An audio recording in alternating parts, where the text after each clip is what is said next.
bagong mag-asawa. Gusto ko po silang patayuin, sila Johnson and Jonalyn. Bagong kasal po sila. Palakpakan natin. Sila po yung pinag-isa ng Panginoon. Last week, tama po, no? Last week, February 15. No? So, blessing ng Panginoon yan si okay. Thank you din. Actually, iniisip ko, sabi ko,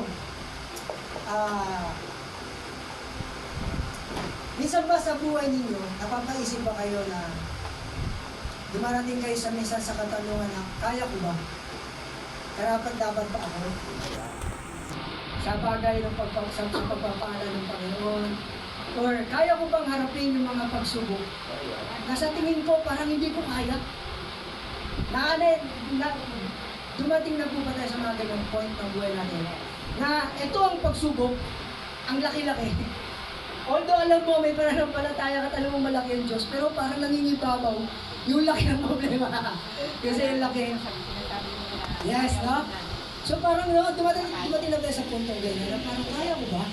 Karapat dapat ba ako? Malalagpasan ko ba yung mga pagsubok na ito na nasa harapan mo? Minsan bilang isang tao, parang ang daling mag-isip, parang hindi ko kaya, no? Pero kapag tunay yung pananampalataya mo kay God, at tunay yung pagkilos mo, pagsang-ayon mo sa kalooban ng Panginoon, magugulat ka, nangyayari, nalalagpasan mo yung sa tingin mo imposible. Amen?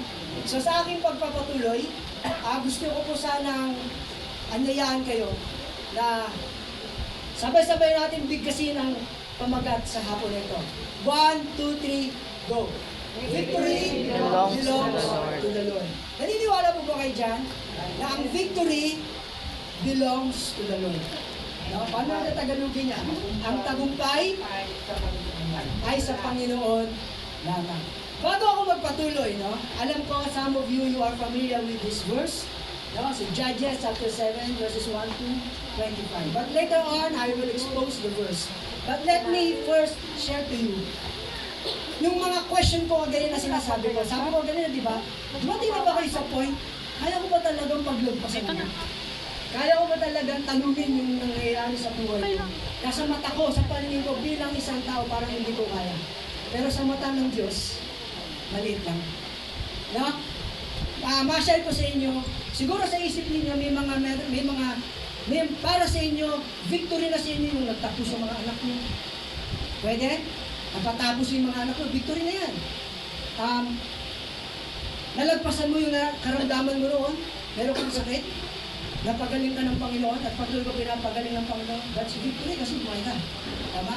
Maraming bagay na masabi natin, victorious ka. Kasi naranasan mo, yung mga pagsubok na inalaw ni God, at nalagpasan mo. At patuloy mong nalalagpasan. And you can call it victory. Amen? Kung babalikan ko, sabi ko noon, let me give you a short life. Nung nag-way back sa Phibias ako. Sabi ko, ang Phibias kasi, kapag nag-aaral ka na sa Phibias, nung ako'y na estudyante pa, talagang hirap po ako pagdating sa academics. Kasi ang titindi, ang tataas ng standards.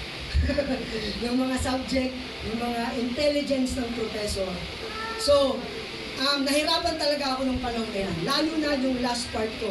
Yung last year ko sa Phibias, ang 5th year ko, kung saan lahat ng mga major subjects ko, doon napunta.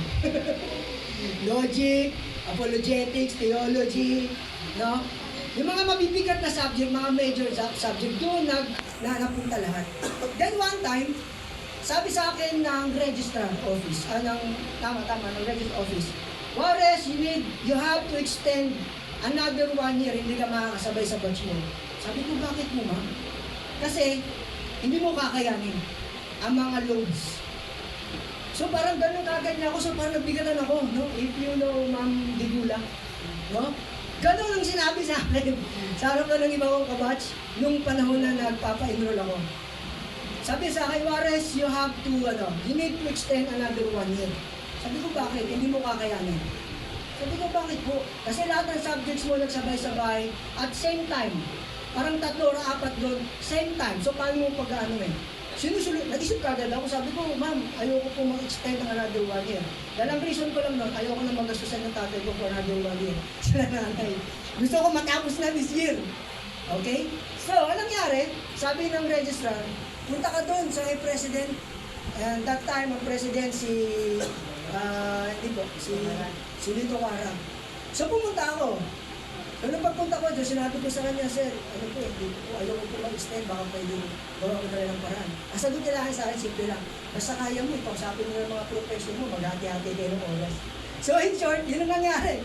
So, kung sa isang subject, 30 minutes ako doon, sa kabila, 30 minutes. So, imagine, parang 4 na subject ginagawa ko doon ng sistema ko. 30 minutes sa isa, 30 minutes dito kasi same time. Sabi ng mga classmate ko, ba't kaalis ka na, hindi ba tapos ang klase? Sabi ko, tsaka mo na malalaman. Pero they don't know, kasi sabay-sabay na yung sabi ko. Eto na, fast forward. Graduation. And then.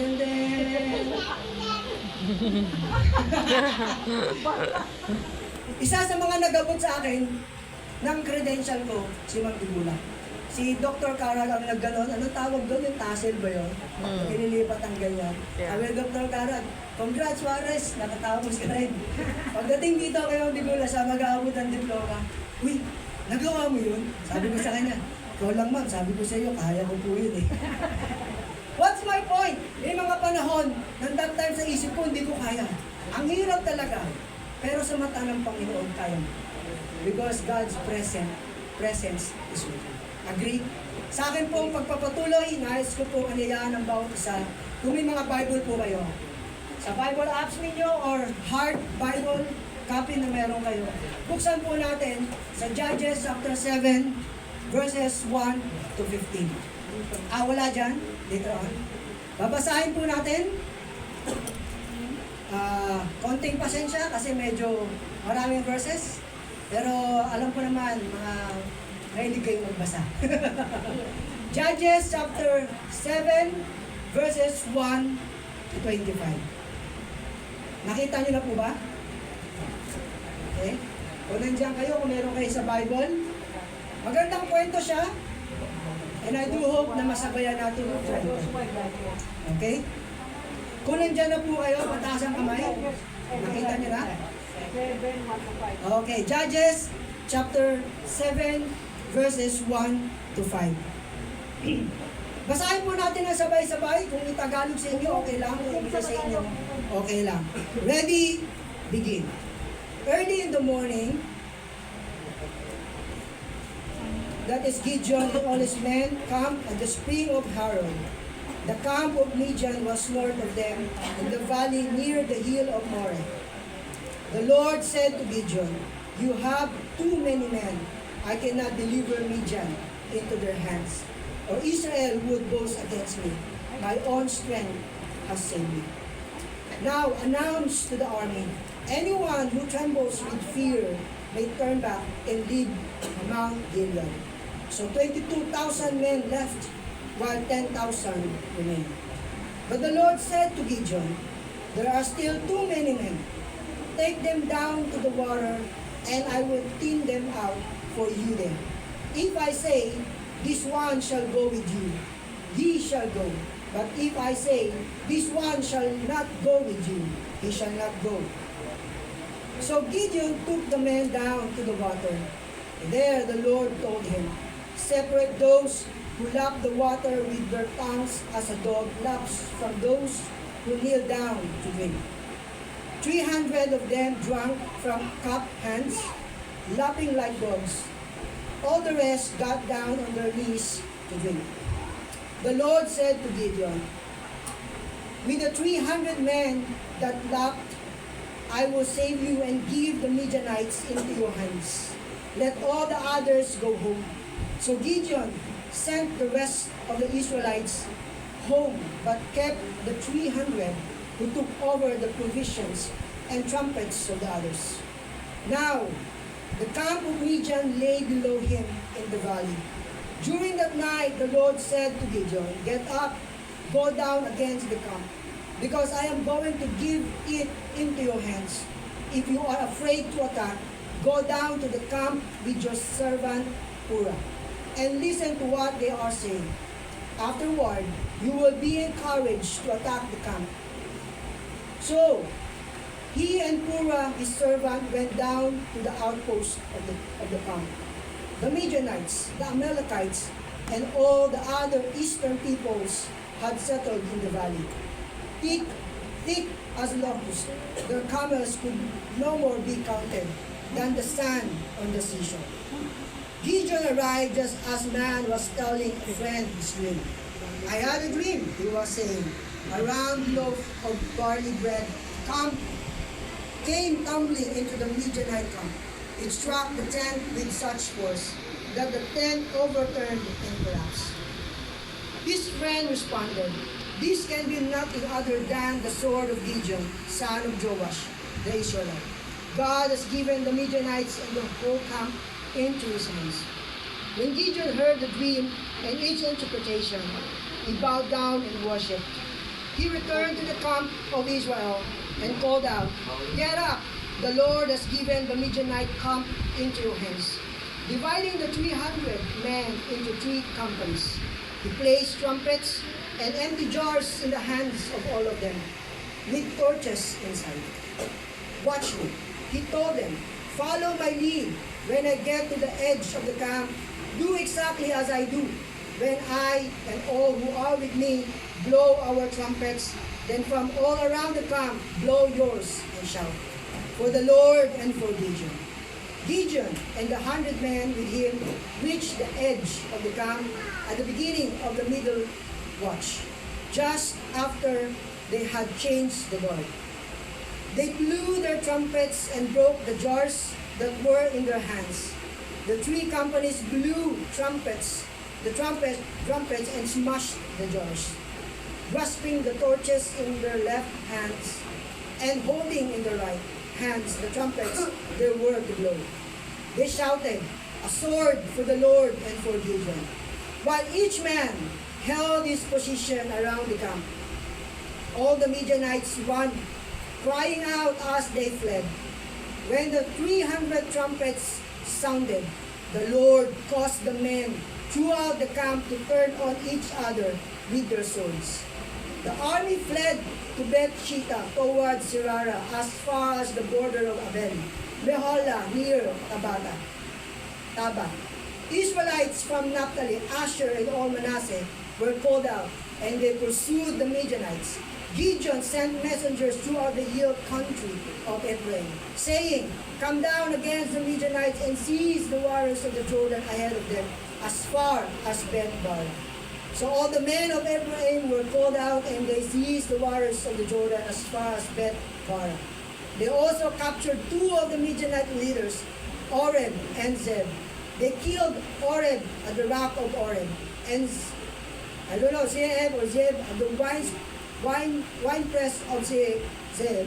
They pursued the Midianites and brought the heads of Oreb and Zeb to Gideon, who was by the Jordan. Okay, pagpalain ng salita ng Panginoon. Binasa niyo ba? O mukhang ako lang yata yung nagbasa. Okay. Pero kung binasa niyo, mas na-appreciate niyo yung kwento. Pero this time, hihimay-himayin natin yung buong chapter 7. Okay po ba sa inyo? Alright. Maganda po ang kwento niya. So again, the title of this story, Victory belongs to the Lord. So sa mga tao na nagsasabi na lahat ng tagumpay na meron siya ay dahil sa kanya lang, niloloko mo yung sarili mo. Pero ang mga taong nagsasabi na ang aking katagumpayan, ang aking pagkapanalo sa anumang pagsubok na dumadaan sa buhay ko ay dahil sa Panginoon, kapatid, panalo ka dahil nasa tama kang kalalagayan. Amen? Judges chapter 7 verses 1 to 5. Next slide please. Okay. Judges 7 centers po yan. Pakibasa po, this is the whole context of chapter 7. Please read. Kayo naman po, 1 to 3, go. Centers on the main message that God brings victory through human weakness and trust, other than those sheer strength or numbers. By reducing Gideon's army from 32,000 to just 300 men, God ensured that the glory of defending the Midianites belonged to Him alone, preventing Israel. Israel. Chapter 7 talks about, kung sisimplihan ko, inati ko lang siya sa tatlo. Okay? May mga tatlong bagay ka, pero depende sa'yo kung paano mo siya makita, kung paano mo siya tingnan, kung paano mo siya ma-observe. Pero dito, sa akin, dito ko siya, inati ko yung simple bagay para madali ko makita. Okay? Sa buong chapter 7, tatlong bagay dyan yung nakita ko hinighlight sa Panginoon. Una, yung pagbabawas ng Panginoon sa mga kalalakihan ng mga Israelita na lalaban doon sa Midianites sa libo-libo. Okay? Sinabi? Tama? Binanggit doon? Pangalawa, makikita din natin doon sa bandang kalagitnaan ng chapter 7, yung encouragement ng Panginoon kay Gideon. Na pumunta ka doon, na ibibigay ko sa iyo yung mga Midianites. Tatalunin mo sila. Hindi dahil sa kakayanan mo, kundi dahil sa kapangyarihan mo. And then the last part, nabasa natin sa last part, di ba pinakita doon na ipinagtagumpay sila ng Panginoon? Sinako ng 300, imagine, from 32,000 na mga Israelita na kalalakihan. Binawasan sila ng Panginoon, naging 22,000, naging 10,000, and the last is 300.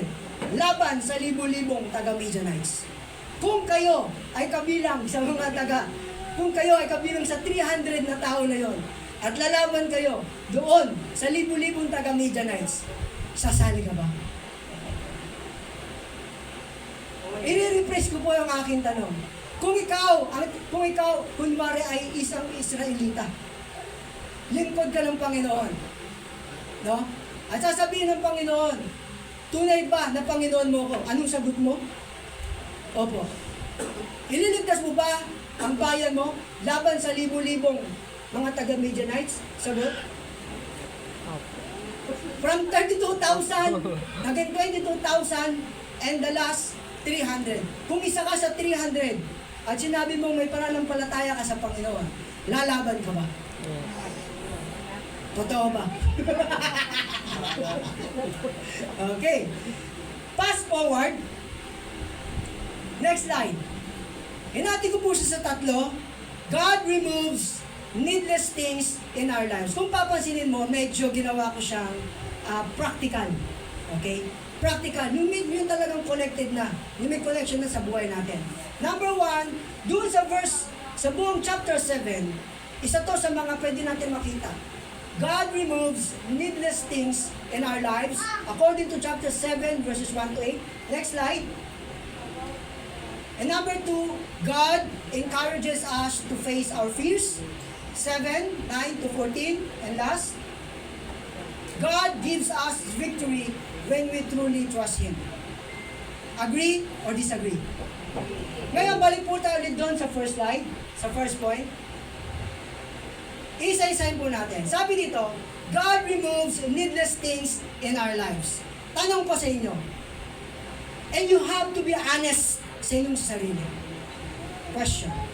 May mga bagay ba na sa palagay mo, sa tingin mo, na matagal mong minahal-mahal sa buhay mo, na sabi mo paano kahit anong mangyari, di ko ito bibitawan.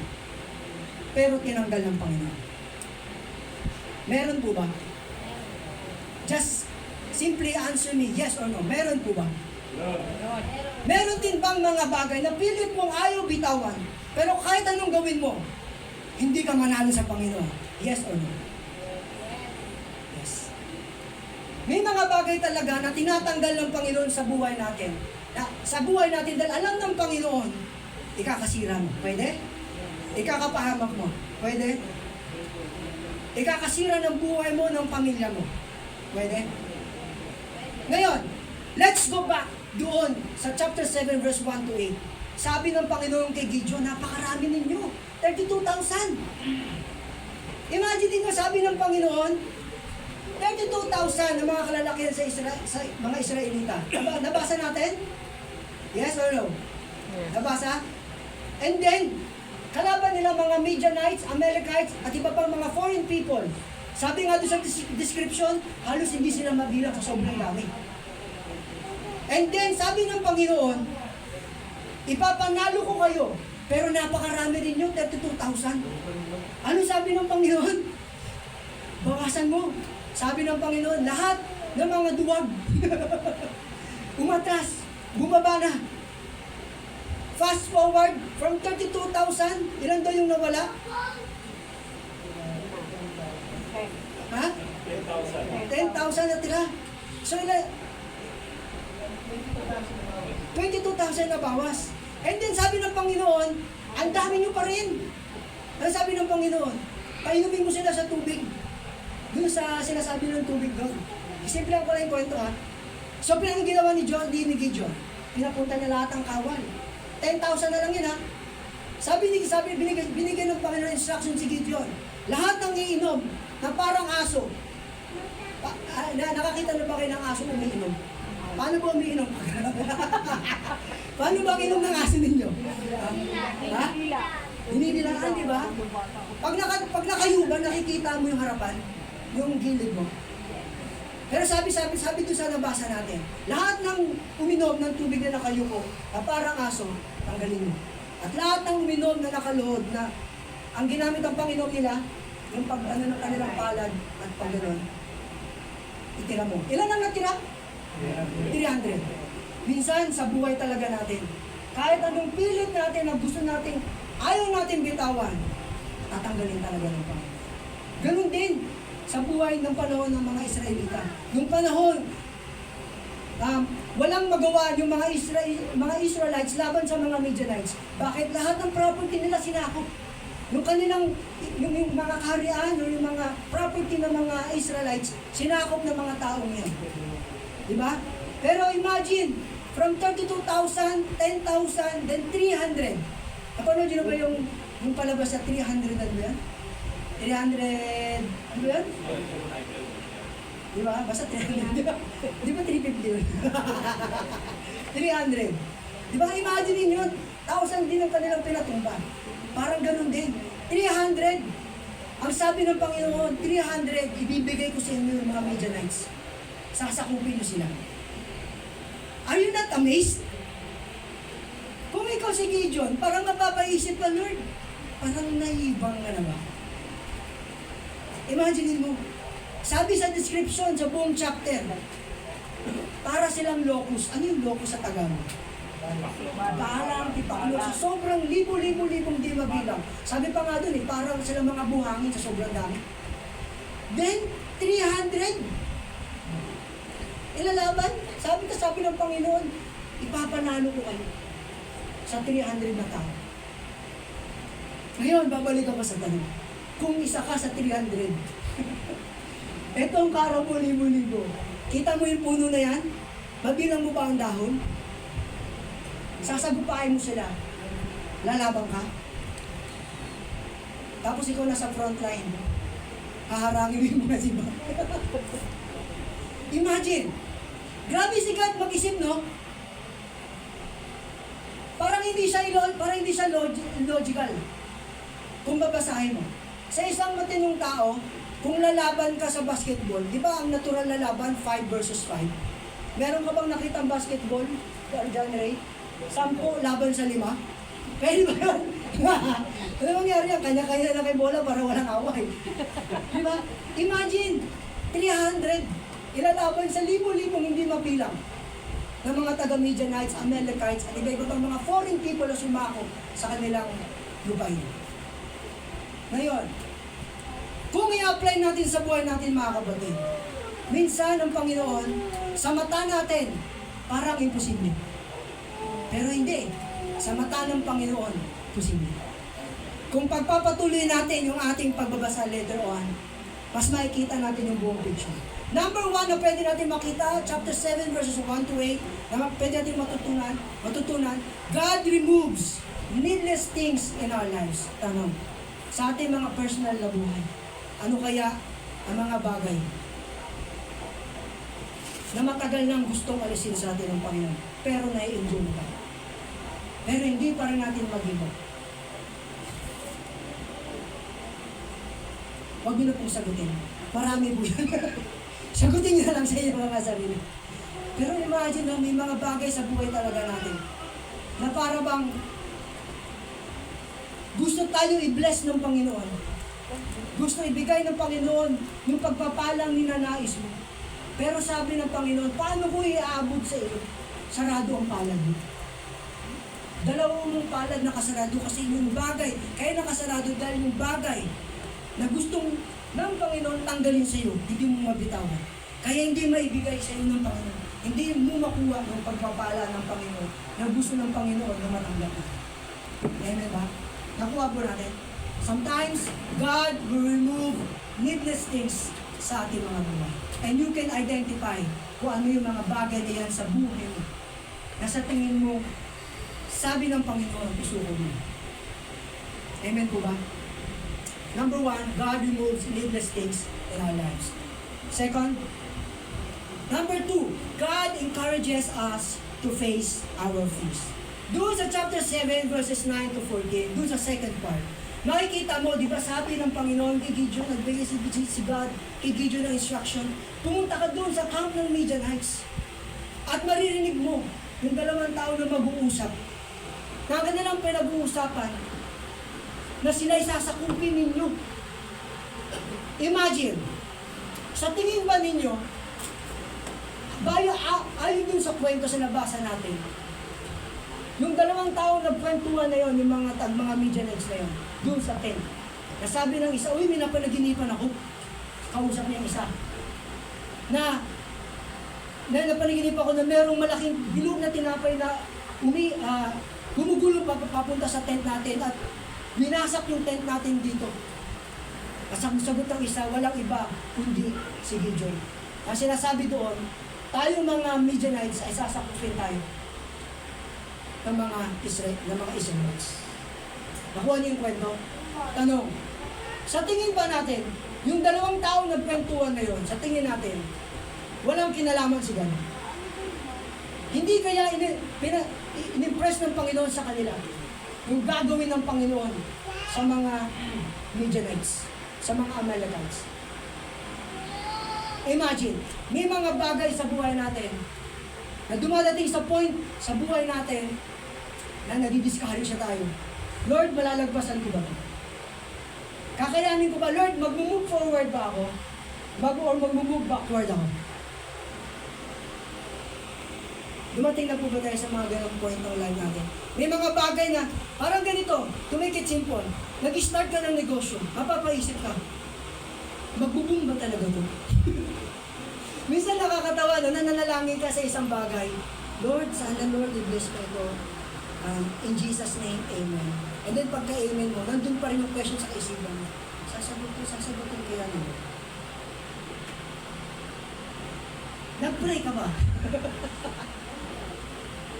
You get my point? Gagaling pa ba ako sa nararamdaman mo? May karamdaman ako eh. Lord, makakahanap pa ba ako ng trabaho? Kakayanin ko pa ba? Mag-move forward ba ako? Or, Lord, dito na lang ako. Sometimes, dumarating tayo sa punto ng buhay natin. Minsan, hype na hype yung pakiramdam mo na kaya mo, pero biglang bumabagsak. Kasi nadi-discourage ka. Kapag may mga negatibong bagay na dumadaan sa buhay natin. Sa mata ni Gideon, nung panahon na yon, pupunta ba ako doon sa camp ng mga Midianites? Napakarami nila. May takot siya bilang isang tao. Tanong, si Gideon ba normal na tao? Normal na tao lang din siya. So bilang isang normal na tao, meron bang kaba? Meron. Parehas lang din natin siya. So I do believe, nung panahon ni Gideon, ng mga panahon na yan, nasabi ng Panginoon, pumunta ka doon, Gideon. Pakinggan mo yung sasabihin ng mga tao. Sa isip ni Gideon, pupunta ba ako? Parang hindi ko kaya, Lord. Pero anong nangyari? Pumunta pa rin siya. Sumunod siya sa instruction ng Panginoon. At nung na-confirm niya, sa dalawang tao na nag-uusap, makikita natin doon na nabuhayan ng lakas si Gideon. Na-motivate si Gideon. Sumunod si Gideon sa kalooban ng Panginoon. So, number 2 na pwede natin matutunan sa buhay ni Gideon, God encourages us to face our fears. Tanong, may mga takot tayo sa buhay natin. Aminin man natin hindi, marami tayong takot. Sasahod ba ako? Malapit na yung pay bills. Marami tayong fears. Nakakapag-aral pa ba ako? Sasagutin ba ako ng taong nililigawan?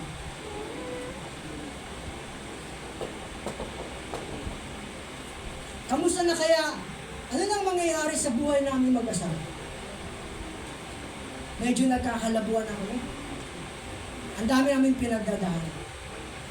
Pero sa kabila ng ganon, bilang isang mananampalataya, sinasabi sa atin ng Panginoon sa salita niya, panghawakan natin yung encouragement ng Panginoon that God is with us. Imagine, kung walang God factor si Gideon, kung walang tinatawag na takot o pananampalataya si Gideon, kung